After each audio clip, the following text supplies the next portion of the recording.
Hi, my name is Bijal Shah and I am a bibliotherapist and founder of Book Therapy, a bibliotherapy and literary curation practice. I'm also the author of the book Bibliotherapy, The Healing Power of Reading. I curate book prescriptions and provide online training in bibliotherapy. More detail of this can be found on my website, www.booktherapy.io. In this podcast, I share my knowledge and research on bibliotherapy, including the latest developments, science, and book recommendations. Join me every week where we take a deep dive into bibliotherapy. We release 2 episodes a week. Voice notes from me, your resident bibliotherapist, and Ask the Bibliotherapist, book recommendations for what's on your mind. I hope you enjoy the show, and if you'd like a bibliotherapist in your pocket, you might find my book, Bibliotherapy, The Healing Power of Reading, a helpful companion. It's available at any bookstore that you shop at. And don't forget to subscribe wherever you listen to podcasts and get new episodes as they're released. And as always, I love hearing from listeners. So if you'd like to get in touch, share any book recommendations or thoughts on bibliotherapy, you can do so at bijal@booktherapy.io. Thanks for listening. Hi everyone, welcome back to Bibliotherapy with Bijal Shah. In today's conversation, I'm going to be talking about siblings and how they shape us with award-winning documentary maker Catherine Carr. She is not only a documentary maker, but also a presenter, a podcast producer and reporter with over 20 years experience in audio. Her work for BBC Radio 4, BBC World Service, and her own company, Pocket Productions, has taken her all over the world. Carr worked as a reporter and producer for Woman's Hour before leaving the BBC to create and produce Talking Politics. She hosted Where Are You Going? And between 2014 to 2025, she presented and produced BBC Radio 4's About the Boys. She's currently making a follow-up series called About the Girls, and as a middle child, she launched Relatively, a podcast on siblings, to finally get some attention. Who's the Favourite is her latest book, and I cannot wait to discuss it in this podcast episode. I hope you enjoy it. Hi, Catherine. It's so wonderful to have you here today. I'm really excited to talk about your book, Who's the Favourite? You've also got a podcast called Relatively, which is all about siblings. I'm really excited today because I haven't really covered much literature on siblings. Before I start, I'd love to know what got you to the stage where you decided to write a whole book devoted to siblings. Thank you very much for having me. First of all, I'm really thrilled to be on this podcast. I love the whole concept of this podcast. So I first became really interested in siblings in 2020, and I hate to go back to the pandemic, but I was noticing around me that people who might not have been in touch with their grown-up siblings, because we are talking about grown-up siblings here, we're not talking about parenting children. People with grown-up siblings had started Zooming their brothers and sisters, even if they hadn't really been in touch with them for a long time. And it was something about our animal brains, like we were frightened, we thought we could die, therefore we thought maybe our siblings could die. We went back to our pack, and I thought, oh my gosh, that's so interesting. And I was doing the same with my 2 sisters. One of my sisters at the time was working in the prison service. The other one was married to a vicar. Very different. I'm in the middle. And I was on the phone to a former colleague, Jane Garvey, who used to present Woman's Hour. She's now on Times Radio. And we were talking about the pandemic, we were catching up, and my sisters had been telling me about stuff going on in their lives. And I said to Jane, I should just make a podcast about my 2 sisters. And she said, no, don't do that, because that would be a bit boring and strange. But you should make a podcast about siblings full stop. And then she said this sentence, because the relationship you have with your siblings could potentially be the longest of your whole life. And I can remember That's my mind was literally blown. And I don't think anyone's ever said that to me before. And that just started me on this whole journey through the podcast, relatively, that you've talked about, into a book deal, and now to the completion of this book, Who's the Favourite? And I am still as obsessed as I was the first time I Googled sibling relationship longest back in 2020. yes, it's fascinating, and I think it's the kind of relationship that does not get that much attention in literature. You've got the friendships, you've got the romantic relationship, but the siblings relationship, there just isn't enough. There's some depictions in fiction, and of course fairy tales. You've got Hansel and Gretel and Cinderella and all of that. But I feel that there needs to be a bit more of a guide and research around how do we actually navigate some of these more difficult relationships, especially when it's great when things go right, but when things go wrong, because as you said, these are lifelong relationships. They're very valuable in the sense that if you get them right, there's so much you can get out of them.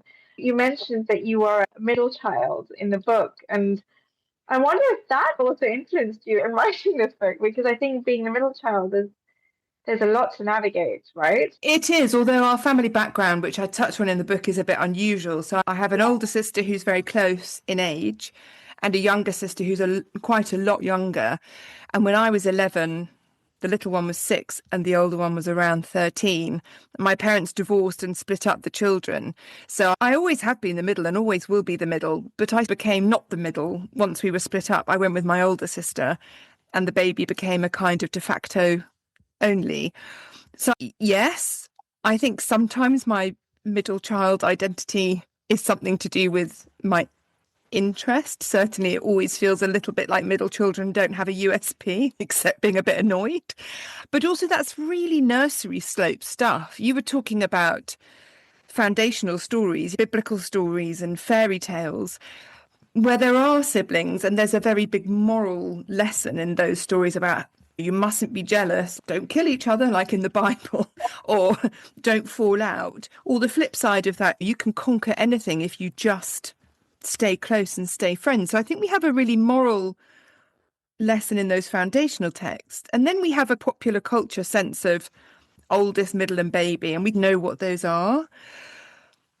And beyond those nursery slopes, it's just this enormous amount of psychology and storytelling and understanding and development and all sorts that goes into making our identities as siblings. And what's so interesting is you said they're not really in literature, but actually, I don't want to disagree with you, but there's a funny thing that happens when you start thinking about siblings. And the great sibling researcher, Dr. Juliet Mitchell, said it. At one moment, you don't really notice siblings, and then you do. And then it's like a filter's being put on your eyeballs and your ears, and suddenly they're everywhere. So I found myself rereading things like Sense and Sensibility, Pride and Prejudice, Yes. Little Women. Little Women. And I was like, holy heck, Yeah. these are sibling stories. Yeah, of course. Actually, you're right. They're everywhere. Blue Sisters, which is more of a contemporary novel, but yeah, they're everywhere. You're right. They are everywhere, and not just in literature. 80% of us have one.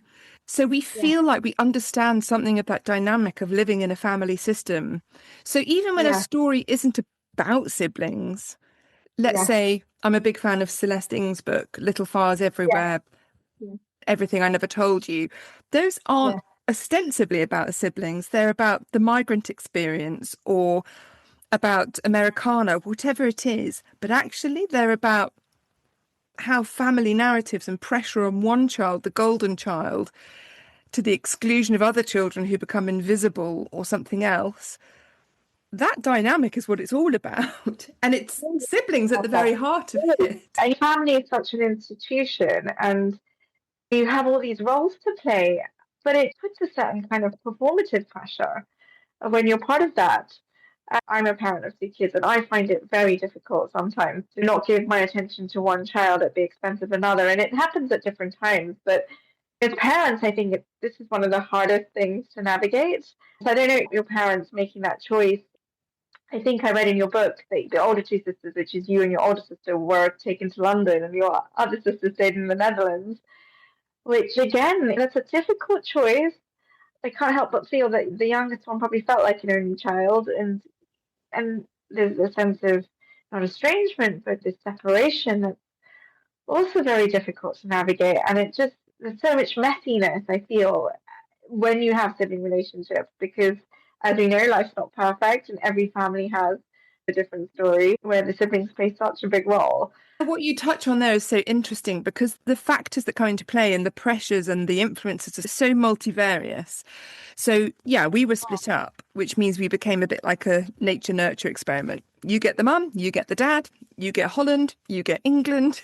Like, obviously, the environments and the influences around the two sets of siblings were different. But even in a family that stays together, that's true because the first child is born to a set of adults, a pair of adults maybe, who've never been parents before. So they have all this attention, all this inexperience, all this energy, all this focus, all their resources, laser focused on child number one. Child number two arrives. They're born into a family with two parents and a role model who's an absolutely crackers 2-year-old, who's also, by the way, probably annoyed that you've arrived. And someone pointed out to me a study by, I think it's from MIT, that your first child gets one maternity leave. Then if you have another child, your first child gets another maternity leave. Then if you have a third child, your first child gets a third maternity leave. Whereas the third child gets one maternity leave and has to share it with 2 other kids. So when you're thinking about influences and pressures and resources, there's so much going on around each child. And then as parents, how we cope with that, how we try and sort of appear fair to each of our children by sometimes pigeonholing them in a way that's not fair. So what we're trying to do is say, oh, mummy sees you, you're very artistic. Oh, mummy thinks you're very sporty. And what you can do then is put these kids into a little box that means that their identity's a little bit constricted and that they get annoyed with each other because maybe the arty one in 2 years' time gets into curling or like ski jumping or whatever's going on in the Winter Olympics. And they're like, I want to be sporty too. So it's very interesting how we try to focus our resources, our attention and stuff onto our children. Sometimes we do that in a way that creates tensions within the sibling group by giving them a rigid identity that they never really asked for in the first place. Do you feel that families need these roles to function? Do you think that they're actually necessary to cope with the amount of overwhelm that there might be otherwise in terms of trying to treat everyone equally? I don't think we need them. I think sometimes they can be rather lovely. Like when you get back together with your adult siblings, providing the roles aren't squashing or restrictive or unkind, sometimes it's quite nice to be known. Like, oh, Catherine, you're always brilliant at entertaining the younger relatives, or you always make the table look so pretty. You've got such a good eye. I don't have a good eye, by the way. I'm terrible visually, but let's just say. Or there's ways you can interact which are very familiar. It's dance that we know. And sometimes that's comforting and cosseting and good. I think if you think of the family like a system, like a baby's mobile, it was explained to me by a therapist. If you move one bit of that mobile, all the rest must move. And so what I mean by that is if somebody's a bit sick of their reputation as always being the babysitter at family gatherings or always being the funny, entertaining one or always being the one that's good with money, and they want to change, that mobile or system should be flexible enough to allow them to change. And we shouldn't constantly be poking and pushing them back into their familiar role. So it's kind of push and pull. We want to be known by our family and understood, sometimes for how we were when we were tiny, but we also want the freedom to be allowed to be grown-up people with all sorts of interests and sometimes to get things wrong and get things right. And to relate to our siblings in a grown-up way as well as full human beings, not just like a caricature. I think in a dysfunctional family, rigid roles can go very badly wrong and make people feel very upset and sad. Sometimes you'll get the rebels and then you'll get the people pleaser, and they're both in the same family and they could not be more different. Yeah. It's almost like the rebel is trying to maybe break out of the system, or is trying to express an emotion that the people pleaser cannot, who passively might be feeling really angry, but then cannot express it because they're the people pleaser. And so this rebel is now coming out and taking that anger. And I remember being in group therapy, and we did explore some of these dynamics. And sometimes I feel like there are these unconscious roles that we're all playing. Yeah. Because as you said, it's a family system. Yeah. And I feel sometimes it naturally ends up falling into that kind of a situation. Yeah, and the people pleaser, or let's call them the golden child in terms of siblings, often they're like waving the family standard flag for, this family, we believe in hard work and good grades.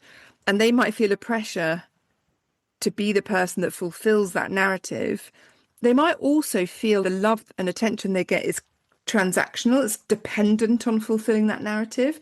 But you're right about the siblings creating an identity almost in opposition. If child A is getting 98% on all their physics tests, then they're fulfilling all of those expectations. Child B might be annoyed at all that attention they're getting and reject that narrative.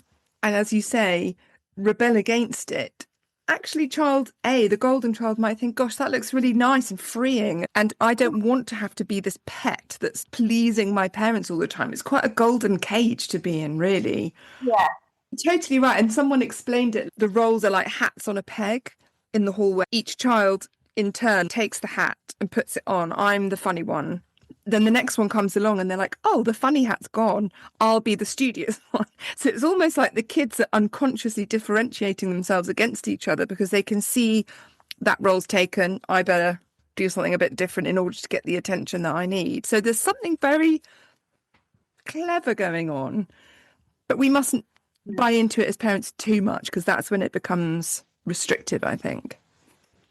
But also, what I loved in your book is that whole thing about how our influences from our siblings really are greater than the parenting we receive. Yeah. So, they shape us and they're more influential, basically. Yeah. And I find that fascinating.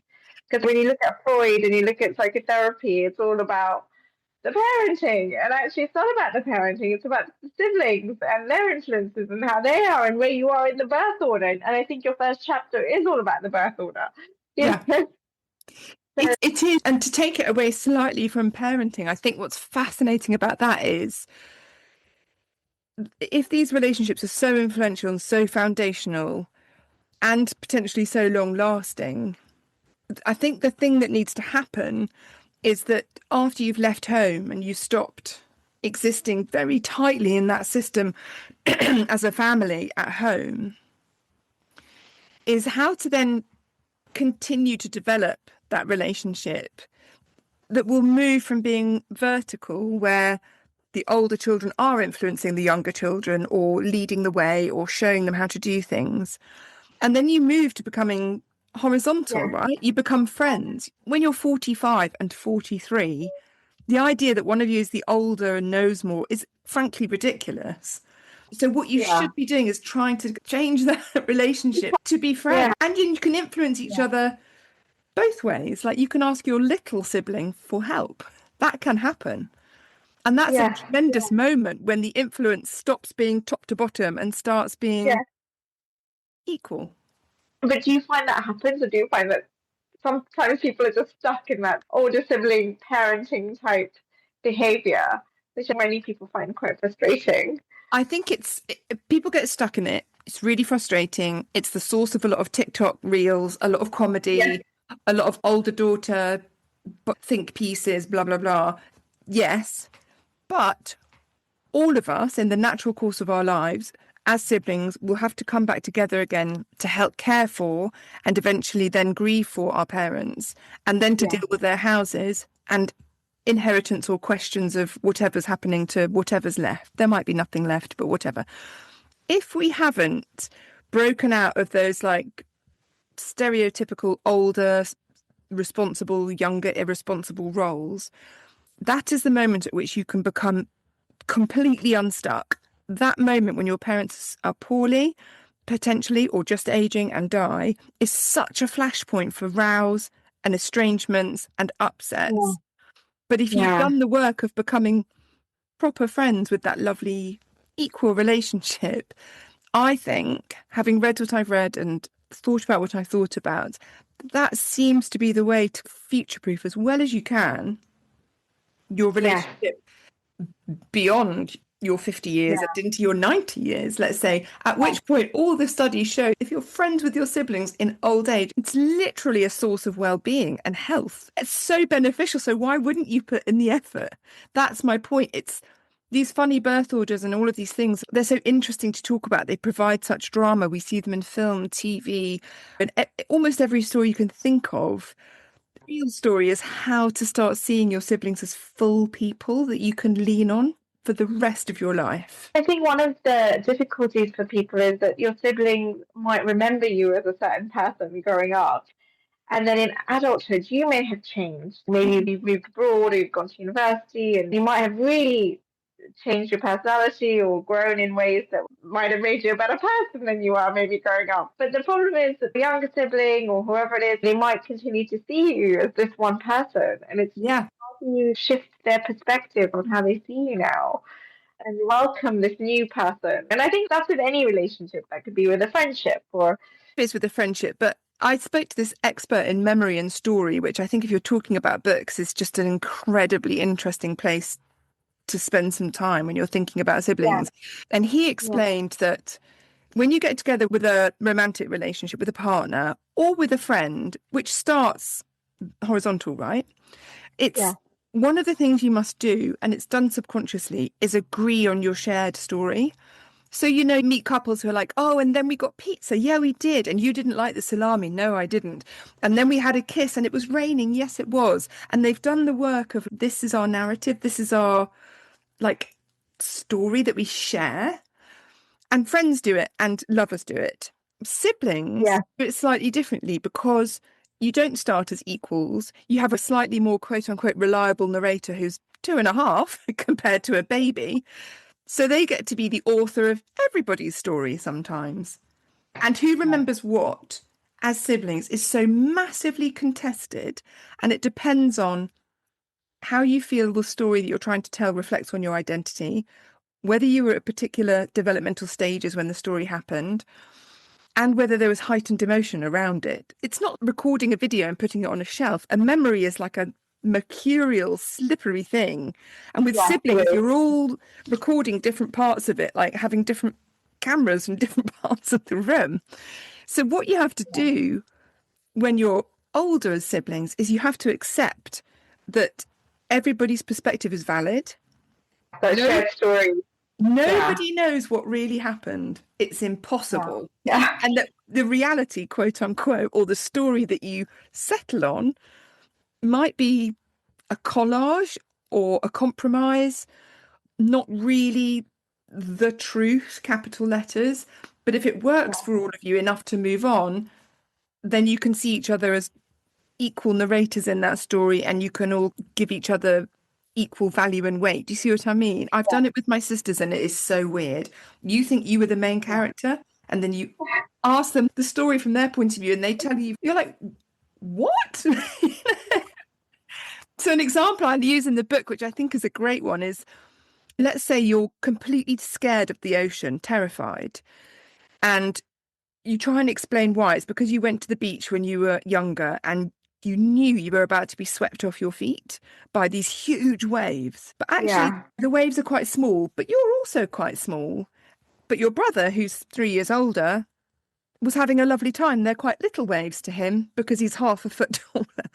So perspective matters. It's something about your identity and it's to do with fear and it is really visceral. And that is your memory and your reality of you and the sea. And if your brother tells you, no, that didn't happen, that's actually not true because it did happen. It did happen for you. I find it completely fascinating. It's amazing how you'd have to start from a blank page and really bring your perspectives in and really try and create this shared story idea. I love that. And I think for anything, I think it's a great way to really get to that horizontal place that you talk about. And I haven't quite appreciated or never come across any literature around looking at relationships from a horizontal and vertical perspective, but I guess you do get that in sibling relationships. Yeah, I quote Sense and Sensibility in the book, which I think is interesting because that book straddles the 18th and 19th century. So it goes from the more august sort of sensibility to a more romantic one. And you have each daughter representing those two things. And I think Jane Austen wants us to be probably more Eleanor than Marianne, so more sensible and controlled. But Eleanor does learn from Marianne as well. I think it isn't just her lecturing. She does look and she does see and she does appreciate love and romance and freedom. And so I think you do see moments in each other. One of the questions that I get a lot is about sibling estrangement, because I think it happens more often than we realize. And I know in the US, I'm not sure about the UK, but in the US, there's a statistic where 1 in 3 people are estranged from their sibling, which I thought was a really high statistic. Yeah. And I know you've devoted a whole chapter to that, but I think that's probably one of the hardest kind of losses to go through, especially if you're not making up, because you haven't lost someone because they've passed away, but you've lost someone and they're still alive, but you're not part of their lives or they're not part of yours. And I think that relationship is probably one of the toughest. Yeah. What does the research say about that in terms of navigating that, or trying to reconnect, or is it worth reconnecting? Obviously, it depends on the context, but I think you're so right that it's amazing how many people struggle with their sibling relationships and how little we feel able to talk about it. And I think because this is a book podcast, we should start with those foundational stories, which cast a really long shadow, right? We have almost an ideal of friendship, which is based on love for our siblings. So we say, oh, I love her like a sister. Oh, he's like a brother to me. So there's this very weighty ought, or this very big pile of shoulds at the heart of our sibling relationship. You ought to get on. You should be friends. And there are all these cautionary tales. Look what happens if you don't. The worst thing can happen. And so that doesn't really leave a lot of space for people who've been hurt by their siblings, for people who feel ambivalent about being a sibling, for people who have a really mismatched expectation with their brother or sister about what constitutes a good relationship. You might really want 3 times a week to have a big heart-to-heart on the phone and to go on holiday with your sibling and their children and whatever. And your brother or sister might be like, Christmas cards is fine. And that's been described as more painful than divorce, this sort of terrible misunderstanding of what it is to have a good sibling relationship between two people. I spoke to this woman called Fern Schumer, who wrote a book in 2021 called Brother, Sister, Stranger. And she said in 2021 she wanted to put the word estrangement in the title. And the publisher said, no one knows what that word means. So I do think although we haven't been encouraged to talk about it, and there are all of these shoulds, that actually something's changed. Prince Harry, the Beckhams, these big stories, they have really put a spotlight on siblings generally and their importance and the heartbreak of what happens when, for some reason, some very valid, I couldn't comment on those families particularly, when you can't fulfill what it is you feel you want or should fulfill as siblings. And I think that's incredibly difficult for people because there's a sort of suspicion. When you say, I don't have any contact with my sibling at all, others will look at them a bit like, if you can't even maintain that relationship, there's a stigma. And the flip side of this is, because we don't talk enough about siblings, and there is some research out there, but all the sibling academics and experts I spoke to were frustrated by the lack of money for sibling research. If we don't talk about estrangement and if we don't talk about siblings generally, we don't really give enough attention to what can happen when sibling relationships go wrong. Sibling relationships can be full of violence, full of upset, full of assault, full of all sorts of nasty things that cause people to legitimately not want to have anything to do with their brother or sister. But if we aren't thinking about siblings seriously at all, there isn't really an understood legal term, I don't think, for sibling abuse.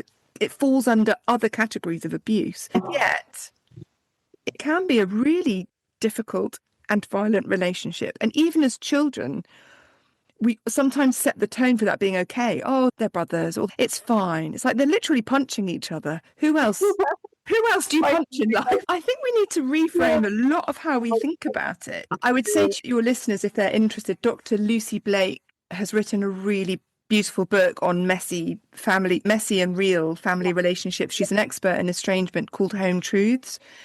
And she's done a lot of research with estrangement charities. She spoke to me for the book.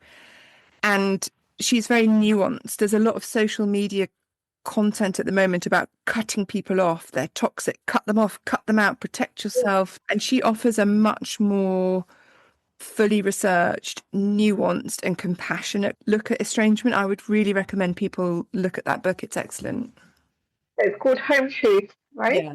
Dr. Lucy Blake.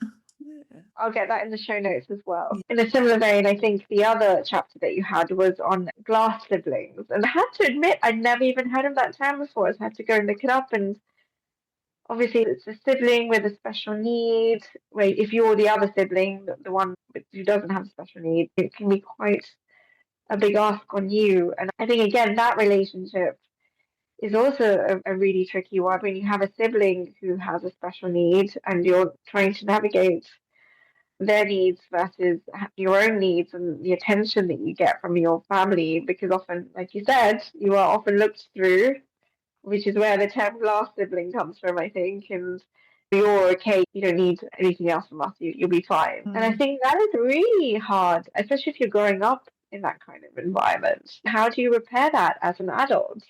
I think these are all questions that we're all grappling with and probably addressed in therapy, but it's difficult. And with the rise of neurodiversity awareness now, I think people are more compassionate towards themselves from that perspective, I think. But it'd be interesting to see what you came across in your research on glass siblings and how to navigate that. Yeah, I think it's like a version of siblinghood generally. So I don't have a sibling with a disability or an additional need, but those that do and those that work in the community of siblings that do tell me that it's like all sibling experience, with all of the frustrations and all of the hurts and all of the decisions about attention and resources and things, but like times a million. So all of your feelings around your role and how you're seen in relation to somebody else and what you're supposed to do and how you're supposed to perform, and your feeling of upset or disappointment or love, all of it is more, because it is a more emotional sort of situation often to be in. And like you, I hadn't heard the term before. I always knew I wanted to include a chapter on it because I wanted, as far as possible in the book, although I didn't talk about donor siblings or adopted siblings or even fostered siblings, really, I couldn't get to that.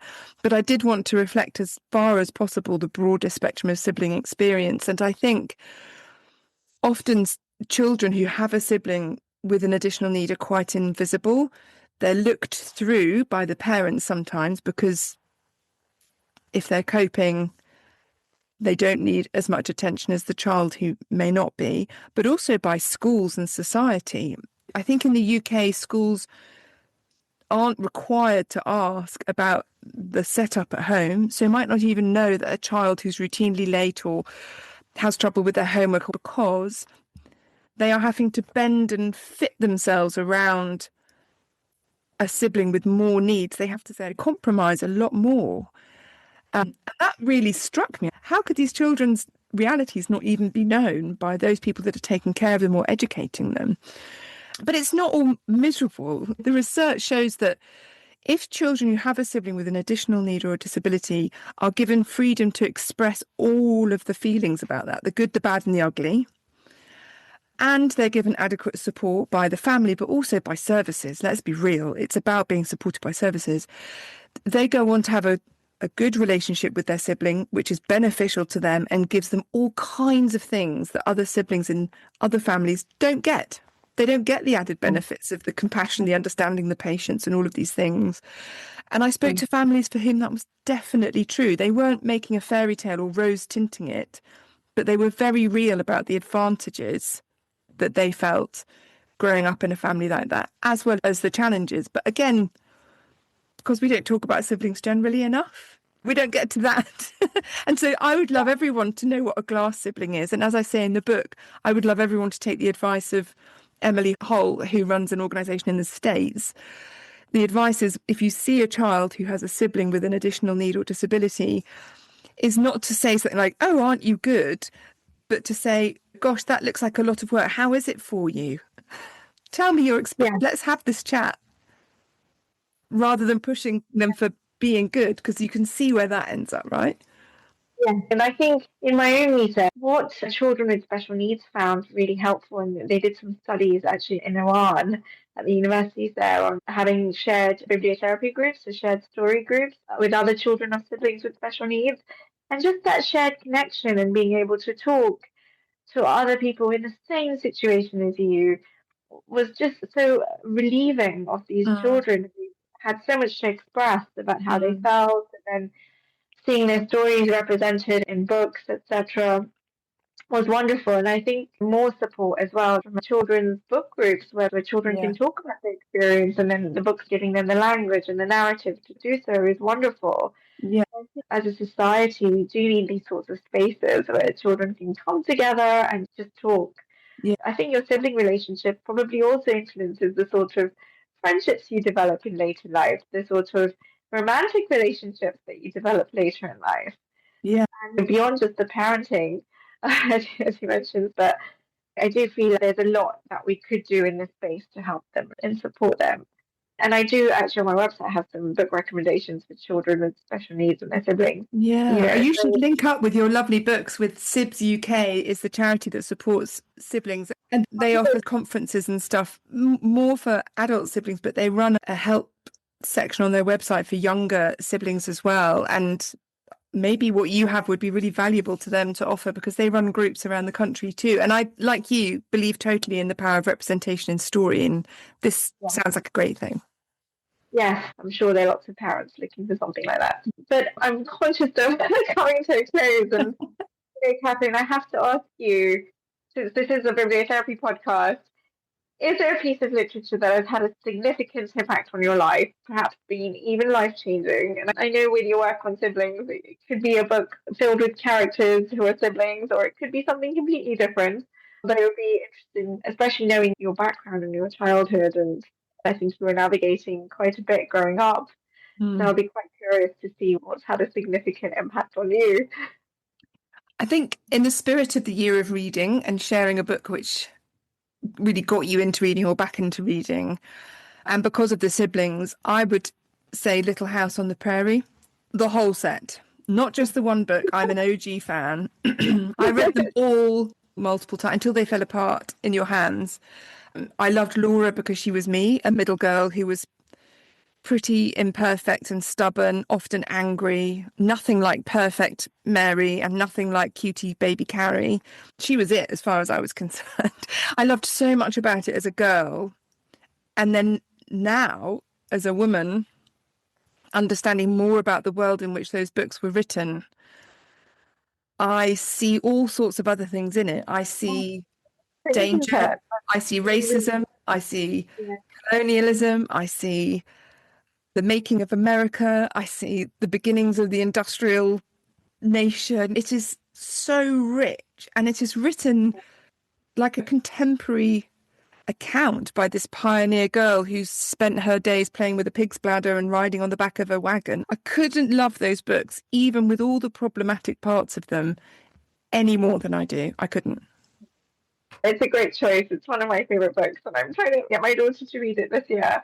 And it also reminds me a little bit of Little Women, that's full of sisterhood. These books are so rich, especially in helping us understand the world as it is today, but also just phenomenal classics. Thank you for sharing that. That's been so helpful. Thank you very much. I've really enjoyed this chat, and I'm going to be thinking even more about books with siblings in from now on. Thank you so much for coming on, Catherine, and sharing all your research and insight. It's been fascinating.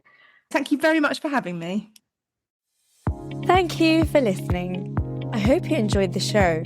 And if you'd like to sign up to our online courses or try a personalised book prescription or bibliotherapy session, you can do so following the links in the show notes. And as always, I love hearing from listeners. So don't hesitate to drop me an email at bidgel@booktherapy.io.